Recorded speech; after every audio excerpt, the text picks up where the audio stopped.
नमस्कार, आदाब, सत श्री अकाल। मैं शोएब सलमानी, मेरे साथ आप देख रहे हैं एनबीटीवी भारत न्यूज़ चैनल। हम बात करेंगे स्टेम सेल्स क्या है, जानेंगे डॉक्टर बीपी त्यागी से, जो इतनी बड़ी उपलब्धि लेकर वो लंदन से गाज़ियाबाद आए हैं। ये गाज़ियाबाद के लिए नहीं, उत्तर प्रदेश के लिए नहीं, देश के लिए भी सौभाग्य की बात है कि स्टेम सेल्स से इलाज करने वाले पूरे हिंदुस्तान में डॉक्टर साहब पहले ईएनटी सर्जन हैं।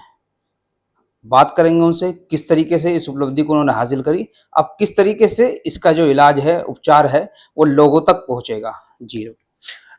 वो देखिए, जो ये बधिरता वाला इलाज है, वो पहले क्या होता था नर्व डेफनेस का, कि एक मशीन फिट कर दी जाती थी या एक मशीन ऑपरेशन करके फिट कर दी जाती थी। वो अब उससे लोग काफ़ी परेशान हो गए हैं, क्योंकि वो साउंड मैकेनिकल साउंड होती है। अब वो चाहते हैं कि नेचुरल पद्धति का कोई इलाज मिले। तो नेचुरल पद्धति के इलाज 3 तरह के होते हैं। एक तो हम प्लाज्मा से करते हैं, एक हम स्टेम सेल से करते हैं, एक हम जीन से करते हैं। तो ऑलरेडी हमारे सेंटर पे पिछले 10 साल से प्लाज्मा थेरेपी चल रही है। उससे जो ये नर्व डेफनेस है वो ठीक हो रही है बच्चों की। अब जो मैं ये नई तकनीक सीख के आया हूँ, ये है स्टेम सेल थेरेपी इन डेफनेस। तो हम जो कुल्ले की हड्डी है उससे स्टेम सेल निकालते हैं, जिनको बोलते हैं मेसेंकाइमल सेल्स, और उनको निकाल के फिर हम ऐसे ही लगाते हैं जैसे हम प्लाज्मा को वहाँ रखते हैं एक जगह पे, जो बीपीएसटी पॉइंट होता है, और वहाँ उसको हम छोड़ देते हैं। फिर 1.5 से 2 महीने बाद अगर रिपीट करना है प्रोसेस, तो फिर से रिपीट करते हैं। ये जो प्रोसेस है ये हम लंदन से सीख के आए हैं, रॉयल कॉलेज ऑफ लंदन। और मैं 5 तारीख को यहाँ से गया था, 10 तारीख को लौटा हूँ। तो उन्होंने वो सारा जो भी एक्सपीरियंस सर्टिफिकेट है मेरी मेल पे भेजा है। उसको मैंने अभी डीजीएचएस और आईसीएमआर को फॉरवर्ड किया है फॉर अप्रूवल। तो उनको एक प्रोजेक्ट बना के हमें देना है, कंप्लीट प्रोजेक्ट, कि हम डेफनेस पे स्टेम सेल थेरेपी का कैसे इस्तेमाल करेंगे और उसमें क्या-क्या डिटेल रहेगा। उस प्रोजेक्ट के हिसाब से जब हम सबमिट कर देंगे तो हमें अप्रूवल मिलेगा। अप्रूवल मिलने के एकदम बाद हम यहाँ स्टार्ट कर देंगे अपना ट्रीटमेंट। तो ये उससे बेटर थेरेपी है प्लाज्मा से। और जो जीन थेरेपी है वो एक ही सेंटर पे हो रही है, जो कि फिलाडेल्फिया में है।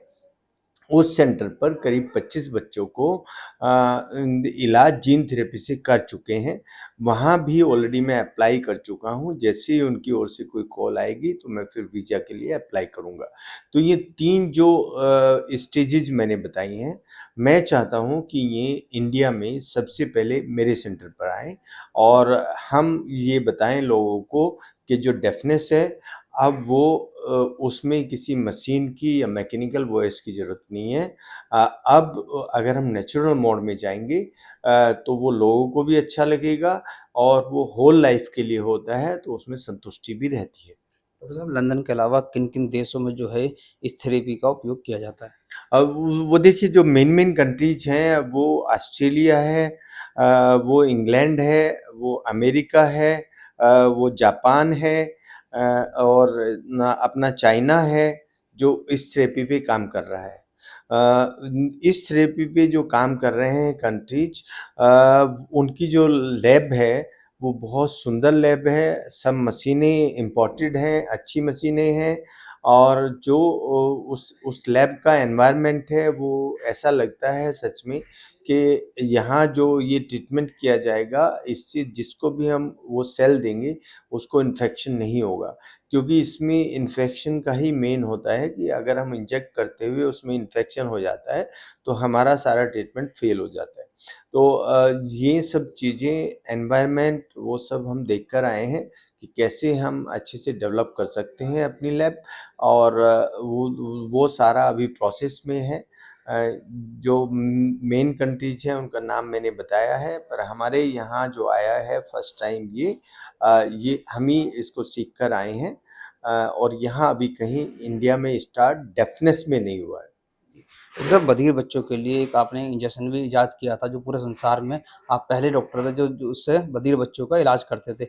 अब आप भारत में ईएनटी के लिए भी एक नई आविष्कार लेकर आए हैं।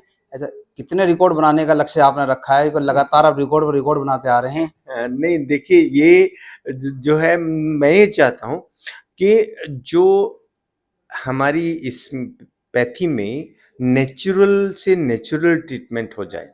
वो पहले आयुर्वेद जो है वो इसलिए पॉपुलर है इंडिया का कि वो नेचुरल थेरेपी में विश्वास रखता है। तो हम उस नेचुरल थेरेपी को अपनी थेरेपी से उसको कंबाइन करना चाहते हैं। ये भी एक नेचुरल थेरेपी है। हम उसी बच्चे से या उसके माँ-बाप से ये हम स्टेम सेल्स लेते हैं और फिर उसको इंजेक्ट करते हैं। तो उससे जो आर्टिफ़िशियल चीज़ें हैं वो सब हट जाती हैं और बच्चा अपने फ़ील्ड में पूरा सक्सेसफुल होके निकलता है। वो अगर आर्मी में जाना चाहे तो आर्मी में जाएगा, वो पुलिस में जाना चाहे तो पुलिस में जाएगा, स्पोर्ट्स में जाना चाहे तो स्पोर्ट्स में जाएगा, तो उसको कोई बाधा नहीं होगी अगर वो कोई आर्टिफ़िशियल चीज़ नहीं पहनेगा। डॉक्टर साहब कितने परसेंट बधिर बच्चों को या बुजुर्ग को कितनी आयु तक लोगों को ये स्टेम सेल्स इंजेक्शन लगाया जा सकता है? ये हम 6 महीने से लेके 100 साल तक के सब लोगों को लगा सकते हैं।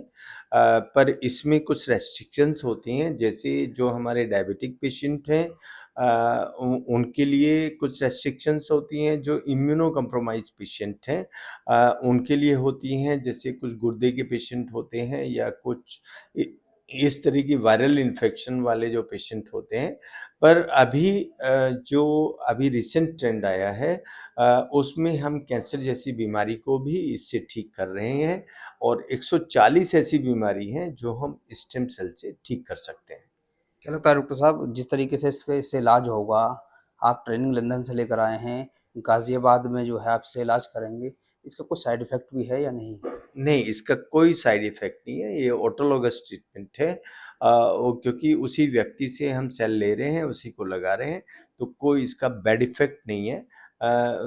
हमें जैसे इसकी परमिशन मिल जाती है, हम फिर आपको इंटीमेट करेंगे और इसका जो स्टार्ट करेंगे हम, वो आप सब लोगों के बीच में ही रहकर करेंगे। डॉक्टर साहब लगभग कितना खर्चा इसमें आता है और कितने इंजेक्शन के बाद आपको ये लग जाता है या जो पेरेंट्स होते हैं उन्हें ये लगता है उनका बच्चा अब सुनने लगा है?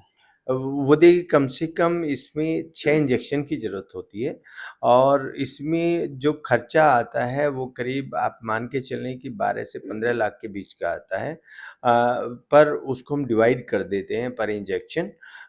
तो ये जो हमारी लो मीडियम फैमिली हैं, उनके लिए तो ये इतना मैं मान के चलता हूँ कि ये ठीक नहीं रहेगा, लेकिन जो पीआरपी थेरेपी है हमारी वो हम अपने पुअर पेशेंट को भी दे सकते हैं।